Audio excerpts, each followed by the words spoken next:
Shalom. Puji Tuhan, pagi ini kita semua ada dalam keadaan sehat. Bersyukur Tuhan kepada Tuhan bagi kita semua pagi ini. Baik, firman Tuhan untuk kita pagi ini terang dalam kitab Injil Markus. Markus pasal 1 ayat 14 dan ayat 15. Markus pasal 1 ayat 14 dan 15. Mari kita baca secara bersama-sama dua ayat ini.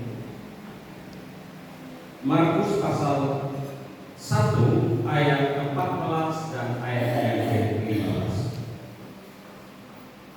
Mari kita baca bersama-sama dua ayat ini. Mari kita baca 1, 2, ya. Sesudah Yohanes ditangkap, datanglah Yesus ke Galilea memberitakan Injil Allah. Lalu katanya, waktunya telah dekat, kerajaan Allah sudah dekat. Bertobatlah dan percayalah kepada Injil. Sekali lagi kita ulang ayat 14, 15, 1, 2, ya. Sesudah Yohanes ditangkap, datanglah Yesus ke Galilea memberitakan Injil Allah.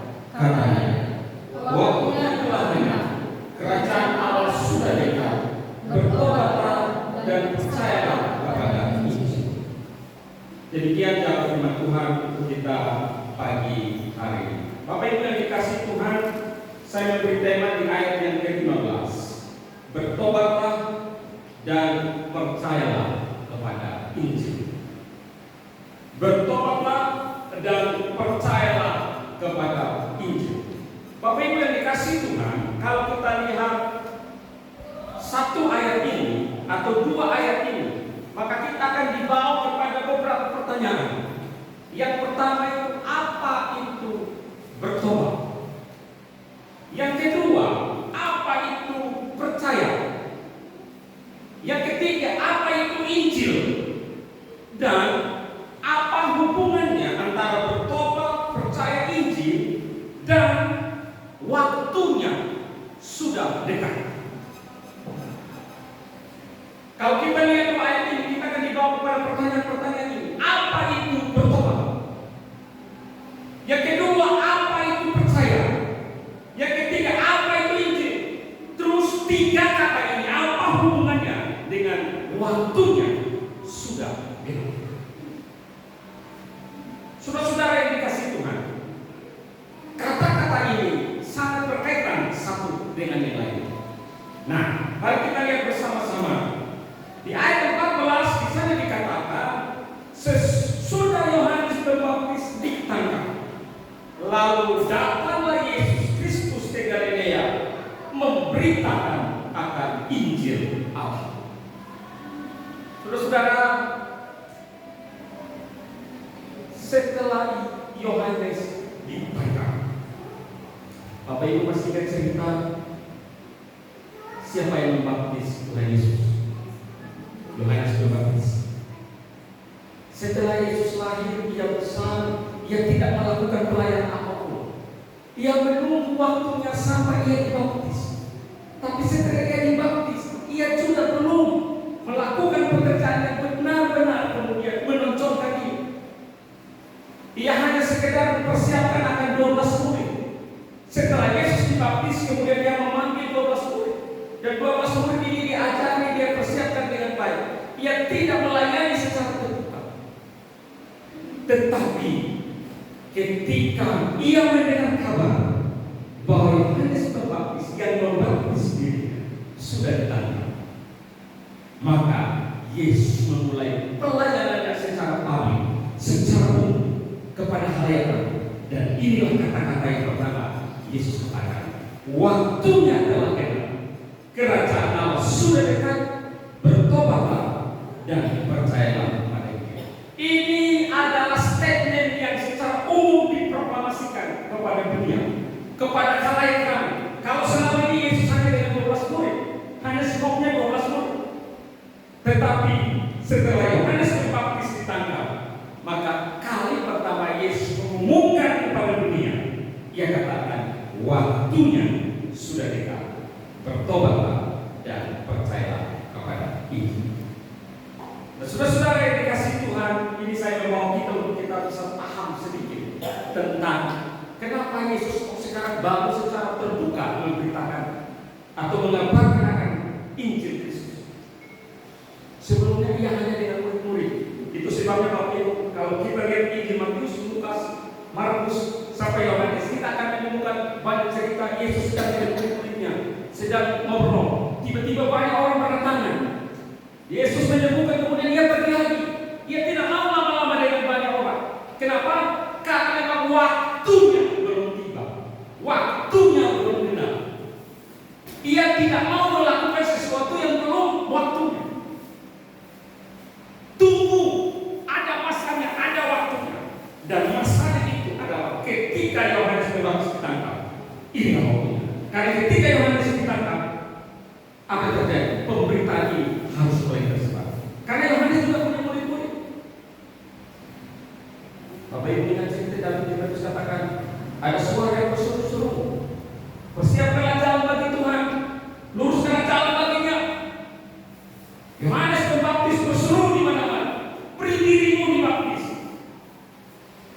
Ia yang akan datang itu pun membuka tali sepatumu, aku tak lain. Sekarang Yohanes sudah ditangkap, dan inilah awal mula Yesus mulai berbicara kepada halayak ramai secara umum. Ia katakan, waktunya sudah dekat, waktunya sudah dekat, kerajaan Allah sudah dekat, bertobatlah dan percaya kepada Injil. Inilah tema khotbah kita pada pagi hari ini. Bertobatlah dan percaya kepada Injil. Saudara-saudara yang dikasihi Tuhan, apa itu sebenarnya bertobat? Apa sebenarnya itu bertobat? Seringkali kita mendengar kata-kata ini atau kata ini, tetapi seringkali juga kita kurang memahami dengan benar apa arti daripada bertobat. Banyak orang yang salah paham. Mereka berpikir kalau orang lagi berdoa dan nangis-nangis, itu pasti orang itu bertobat. Mereka berpikir bakal orang merasa bersalah, mukanya muram, penuh dengan penyesalan, itu artinya bertobat. Tetapi bertobat itu tidak seperti Bapak Ibu membayangkan kita naik sepeda motor, kemudian kita ke satu tempat baru kita sadar. Ternyata tujuan kita bukan di situ. Kita menyesal, kita bilang kenapa saya sampai di sini, tetapi kemudian kita tetap tinggal di tempat ini. Bertobat bukan model seperti itu. Tetapi apa sebenarnya bertobat? Bertobat dari kata metanoia. Bapak Ibu sering dengar ada tokoh buku yang bernama metanoia. Metanoia artinya bertobat. Apa arti bertobat? Ada tiga Bapak Ibu. Yang pertama, berubahnya pikiran. Pikiran yang diubahkan, pikiran yang dipulihkan. Dulu tidak baik, sekarang menjadi baik.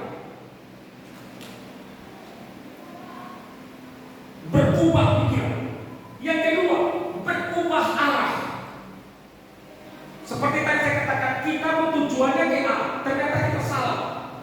Setelah kita menyadari, kita putar balik. Kita tidak tinggal di tempat yang salah itu, tapi kita putar balik. Ini bertobat. Yang ketiga, bertobat itu adalah berubahnya hidup. Jadi bagi perhatian, bertobat itu berubah pola pikirnya.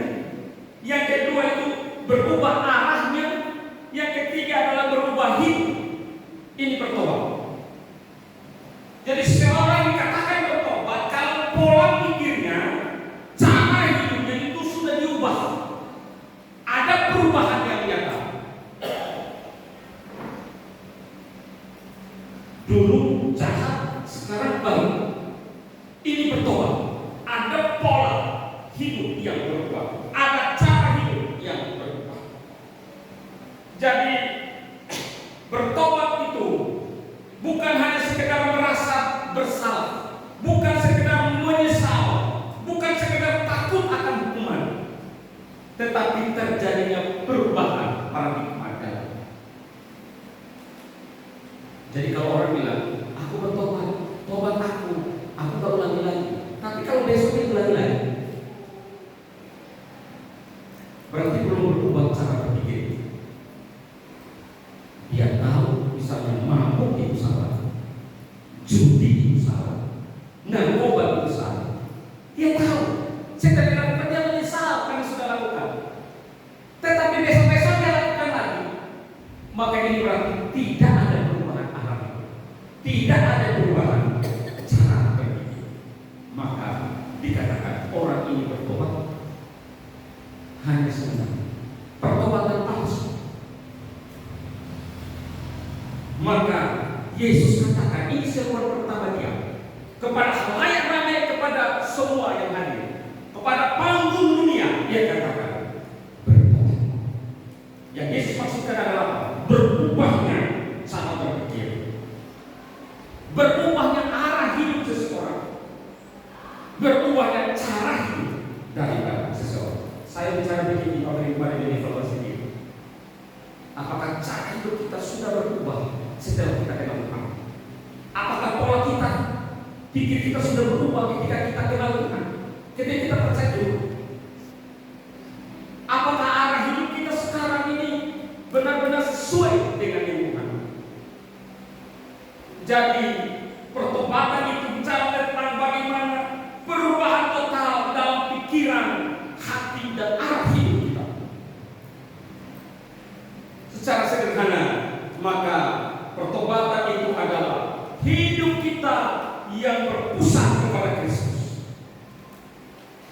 Dulu melakukan kejahatan, sekarang dulu melawan Tuhan, sekarang berbalik, tidak melawan. Ini pertobatan. Jadi bertobat itu bukan hanya sekedar emosi, tetapi bertobat itu keputusan dan tindakan. Saudara, akhir-akhir zaman ini banyak orang yang bicara tentang pertobatan.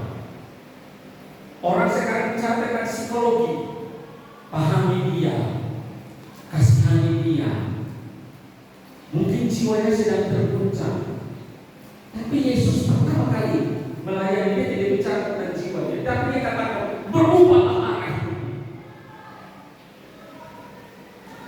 Dunia kita sekarang memerlukan pertobatan, bukan hanya sekedar pemulihan emosi, pemulihan jiwa. Kenapa muncul kata istilah healing? Mau jalan-jalan, mau menenteramkan jiwa. Ini oleh karena jiwa yang kosong. Ini terjadi oleh karena jiwa yang kering. Ia belum mendapatkan yang apa yang seharusnya. Seharusnya adalah bertobat, bukan hanya sekedar healing. Berbalik arah. Orang punya masalah yang besar, orang punya banyak teman, kemudian tidak pergi jalan-jalan supaya hilang stres. Apakah solusi? Waktu saudara di sana ketawa ini enak, tapi setelah saudara pulang balik lagi. Itu hanya pelampiasan. Setelah saudara kembali dikit-dikit, oh boleh bilang sudah masalah. Tambah. Kenapa? Karena salah. Yang Tuhan mau adalah bertobat, berubahnya cara berpikir, berubahnya cara hidup, berubahnya cara menanggapi sesuatu. Ini yang perlu. Kalau orang ngomong A, B, C, bagaimana cara saya menanggapinya? Jangan ada berkata los, terserah dia. Bukan. Ini cara arah. Kita ada di dunia modern yang segala sesuatu yang berbeda bisa. Jangan sampai arah kita sendiri. Ini menjadi bagian yang sangat penting. Ini bertobat.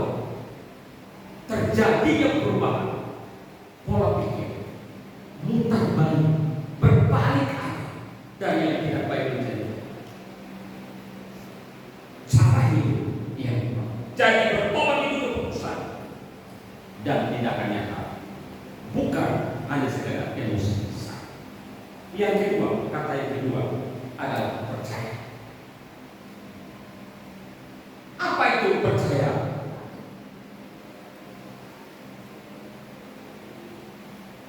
Dalam bahasa Ibrani, bata.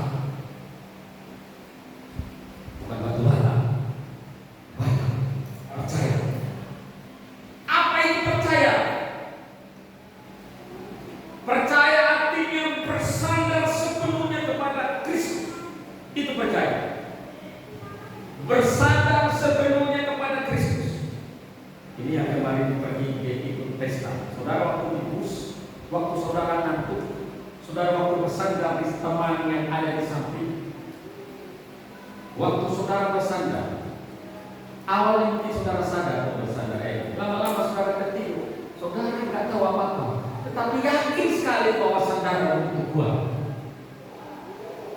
ngomong sampai tempat tujuan. Sadar berarti percaya itu adalah sepenuhnya bersandar kepada Dia. Yang disandarkan kepada Kristus apa? Yang disandarkan ada 3. Pikirannya bersandar kepada Kristus. Percaya itu berarti bersandar kepada Kristus. Pikirannya disandarkan kepada Kristus. Yang kedua, hatinya disandarkan kepada Kristus. Yang ketiga, kehendaknya disandarkan kepada Kristus. Berarti kalau orang bicara percaya, berarti pikiran dan hati kehendaknya fokusnya kepada Tuhan, diletakkan kepada Tuhan. Itu sebabnya kalau dia percaya, dia tidak memusingkan apa kata orang. Waktu kita mempercayai Kristus, apakah pikiran kita masih ragu? Hati kita masih ragu? Kehendak kita seperti apa?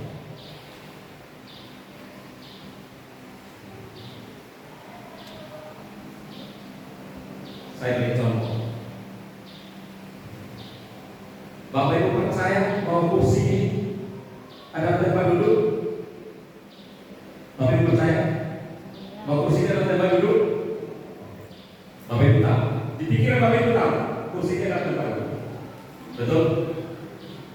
Bapak Ibu yakin pikiran hati kehendak bahwa ini adalah tempat duduk? Betul? Oke. Kalau Bapak Ibu tahu bahwa ini tempat duduk, tetapi pertanyaan, apakah sudah Bapak Ibu duduk di sana? Mengerti pertanyaan saya? Bapak Ibu percaya kita berdua? Amin. Oke. Ini dalam. Tapi masalahnya sekarang, apakah sekarang Bapak Ibu duduk di sana? Ini tempat duduk. Semua dalam pikiran kita tahu ini tempat duduk. Pertanyaan sekarang, apakah sekarang Bapak Ibu duduk di situ? Di kursi itu? Mengerti saya? Mengerti? Bukan pertanyaan saya. Ini saya nggak berpikir sedikit. Bapak Ibu tahu ini tempat duduk, amin? Betul. Ini kursi tempat duduk, betul. Pertanyaan saya, apakah Bapak Ibu sedang duduk di sini? Di kursi. Dalam pikiran Bapak Ibu di kursi. Berarti kalau ini adalah kursi, kalau ini kita menduduki, kita harus punya tindakan yang sangat menduduki. Bukan hanya sekedar berpikir. Bapak Ibu percaya ada Yesus, tapi Bapak Ibu tidak bertindak untuk datang kepada Yesus. Maka itu sia-sia. Banyak kita hanya sekedar percaya, tapi mendekatkan diri untuk letakkan diri di situ. Dalam pikiran kita ditaruh terus. Ya, semua orang tahu terus. Tapi pikiran kita harus mau diri kita letakkan di situ. Kita harus rasakan betul, nyatakan begitu betul dan terus. Percaya artinya mensandarkan hati pikirannya pada tahu ada Tuhan, tapi bawa hidup itu kepada Tuhan. Berapa kali dia tanya, Tuhan kan tahu. Berpikir sebelum berpikir Tuhan, betul Tuhan tahu. Tapi tindakanmu untuk percaya kepada Dia apa? Itu sebabnya seringkali kita tidak nyambung dengan Tuhan. Sekarang kalau tanya, percaya kepada Tuhan, semua percaya. Tindakan apa?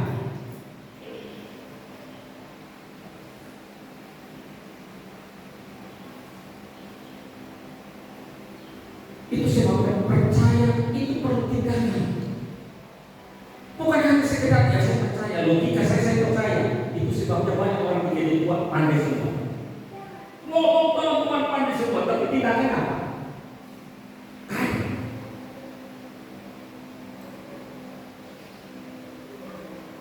Apakah pikiranmu, hatimu, kehendakmu kau sadarkan kepada Tuhan?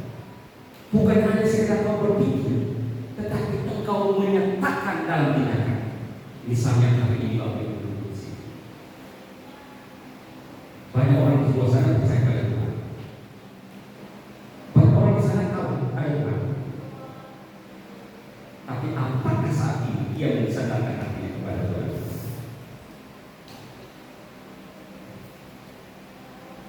Jadi percaya itu juga harus sertai dengan penyerahan total kepada Tuhan.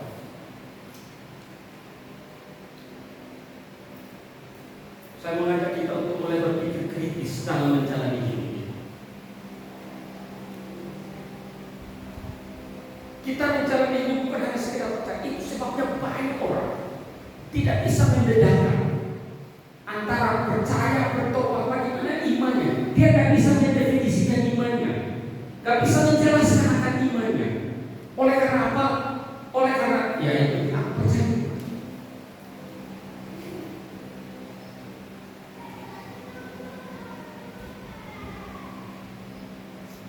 Jadi kalau bertobat, berubahnya pola pikir, arah hidup, cara hidup, maka bertobat, maka percaya. Ini bicara tentang apa?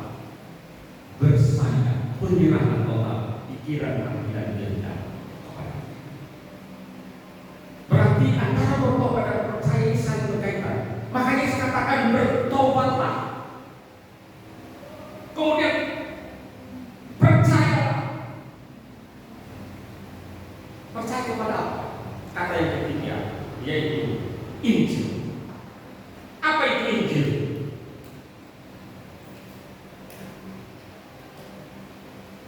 Apa itu Injil? Injil adalah apa? Kabar baik. Apa itu kabar baik? Kabar baik tentang apa? Kabar baik tentang apa, Bapak Ibu? Ini kita ada gereja Injil. Injil. Nah, gereja Injil. Injil. Apa itu Injil? Kabar baik. Kabar baik tentang apa? Kabar baik tentang penyelamatan manusia. Kabar baik tentang penyelamatan manusia. Kenapa manusia diselamatkan? Karena manusia berdosa.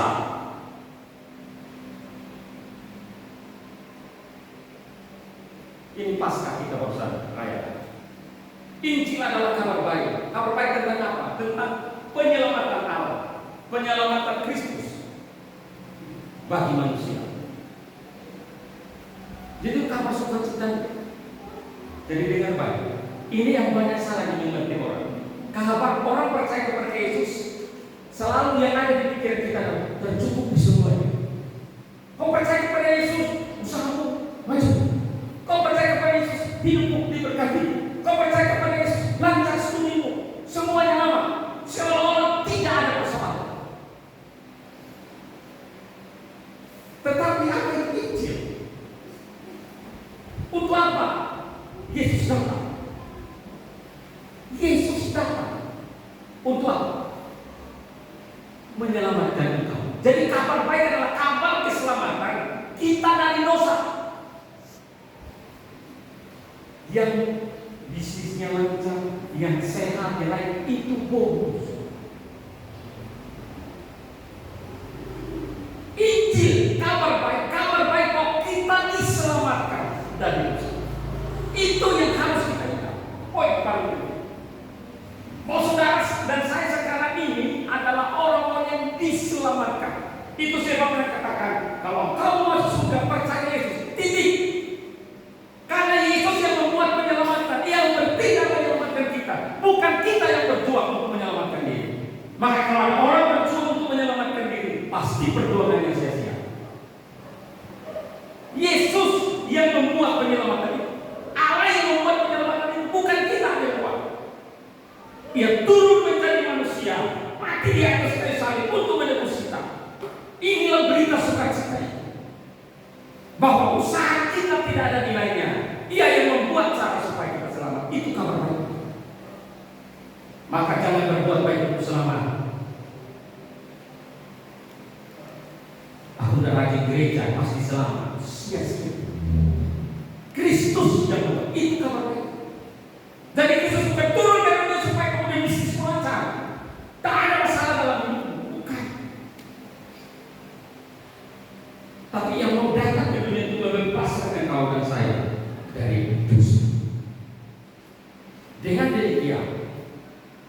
Ini kabar baik, dan kabar ini yang harus Bapak Ibu dan saya sampaikan kepada semua orang. Datang pada Tuhan, engkau akan diselamatkan. Ini yang harus kita beritakan. Ini yang harus kita sampaikan kepada dunia. Datang kepada Yesus supaya engkau diselamatkan. Ini penting.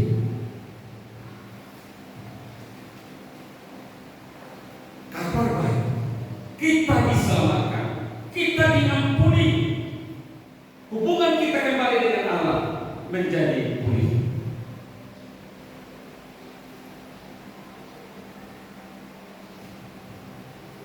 Dari 3 kata ini kita bisa melihat. Pertama, bertobat.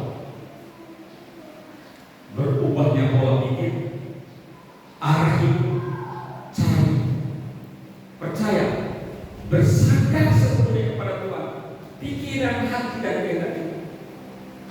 Injil, kabar baik bahwa Allah menyelamatkan kita. Itu sebabnya Yesus berkata, waktunya sudah dekat. Percaya, bertobat, dan percaya kepada Injil. Sebenarnya Yesus berkata, kalau percaya sama beres semua. Hidup harus asal kamu datang sama. Bukan kata. Lalu kita bagian masuk pada yang terakhir. Apa hubungannya antara bertobat, percaya, dan Injil? Dengan kata-kata waktunya sudah genap, kerajaan Allah sudah dekat. Bapak Ibu yang dikasih Tuhan, Yesus berkata waktunya sudah genap. Waktu, kata yang dipakai adalah kairos, bukan kronos. Waktu itu selalu bicara 2 hal, kairos dan kronos. Kairos itu adalah kesempatan yang tidak terulang kembali. Tetapi kronos adalah waktu kronologi yang terus terjadi. Misalnya hari, minggu, bulan, tahun, itu kronos. Waktu yang terus. Minggu depan masih ada, hari ini. Bulan depan masih ada, tahun depan masih ada. Ini kronos. Tapi waktu yang Yesus pakai adalah kairos. Berarti waktu ini singkat. Kenapa Yesus katakan waktu singkat? Dia kan hanya 3,5 tahun di dunia. Dari segi fisik. Setelah itu dia ditangkap. Dan mereka tidak bertemu Yesus lagi secara fisik. Itu makna yang pertama. Tetapi makna yang lain adalah kesempatan tidak pernah datang kembali.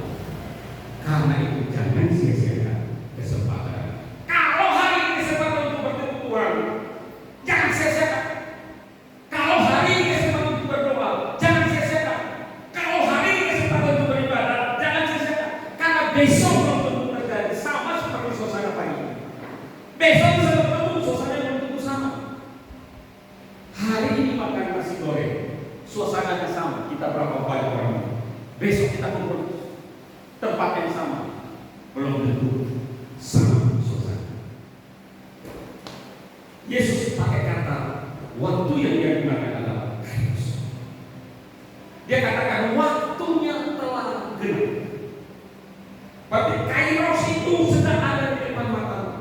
Maka cepatlah tangkap ini.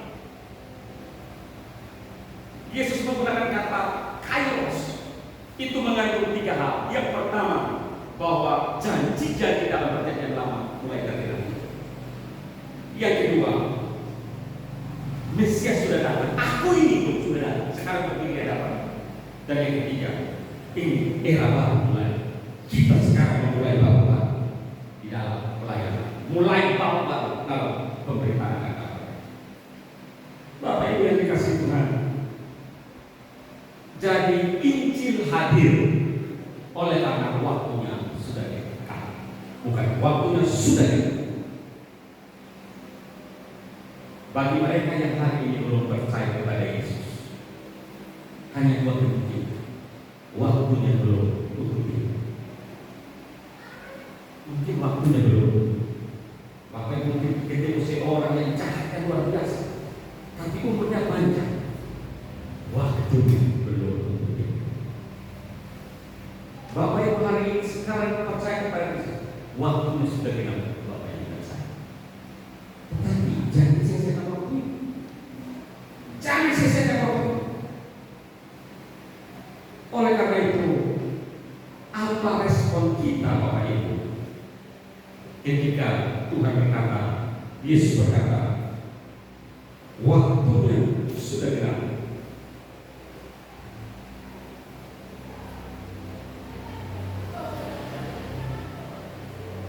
Dua poin awal tadi, bertobat dan percaya. Hari ini, apapun yang terjadi di dunia, harus membuat kita tetap bertobat dan percaya. Pertobatan jangan sampai diragukan oleh orang lain. Ini penting. Kepercayaan jangan sampai diragukan oleh orang lain.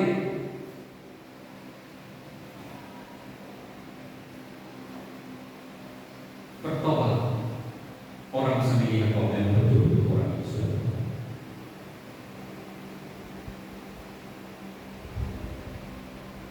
Seharusnya makin hari kita makin sempurna. Sempurna bukan dalam ciptaan fisik, tapi dalam perbuatan kita. Setiap kali kita buat kesalahan, kita bertobat dan seharusnya besok tak akan lagi.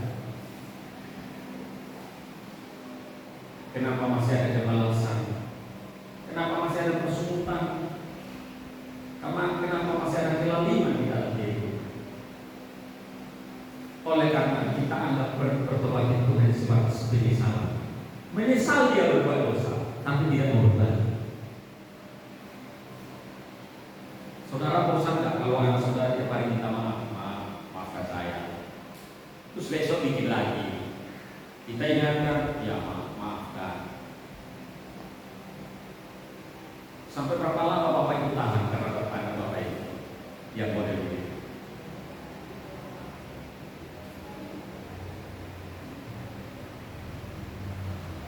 Apa yang menjadi kesimpulan daripada renungan kita pagi ini?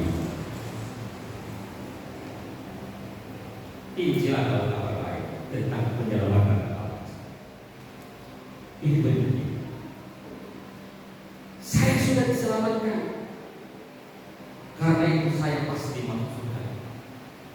Saya belum pernah di surga. Saya belum pernah di surga. Tapi firman Tuhan berkata, mereka yang percaya kepada tidak binasa, melainkan memperoleh yang kekal.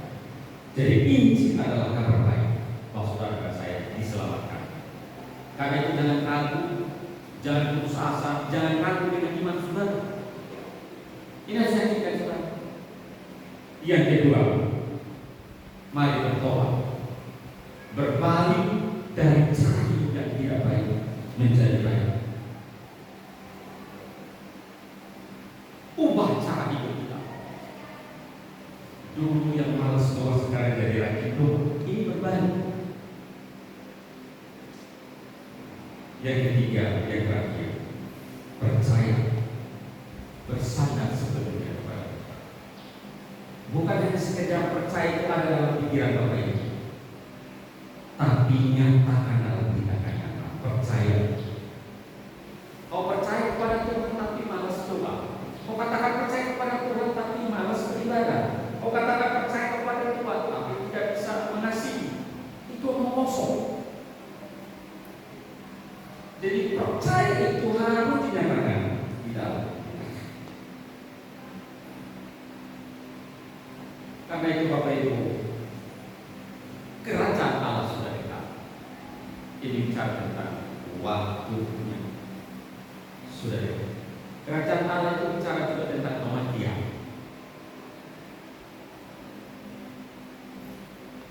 Almarhum Pak Tan dilupakan itu singkat sekali. Siapa yang menduga? Ada yang menduga. Jadi kalau Tuhan bilang, ini kata-kata Tuhan Yesus sendiri kepada halayak ramai, bertobat, percaya kepada itu. Waktunya sudah dekat. Kerajaan Allah sudah dekat. Sebenarnya mengatakan waktu kematian sudah dekat. Ini kalau bahasa kaumnya, kamu bertobat ya? Kamu percaya nggak? Setelah itu mati, kira-kira begitu. Bahasa bahasa kasar. Karena waktu ini kairos, waktunya sangat tulis.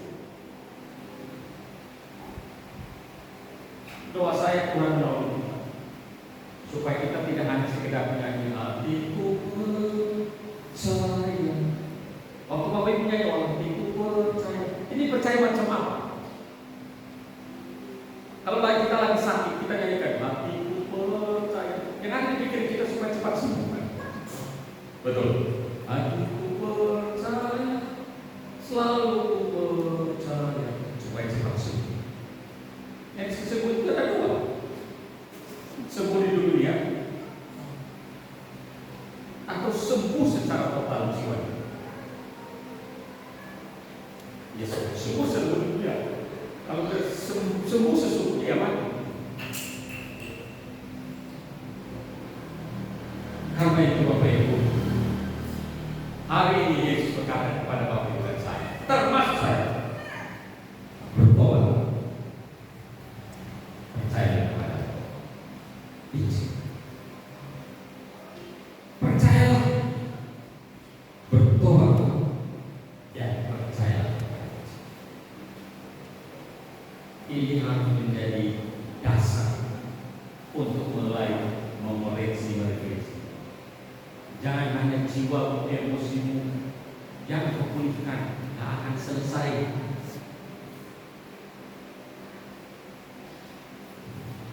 Pikiran, hati kita, saudara.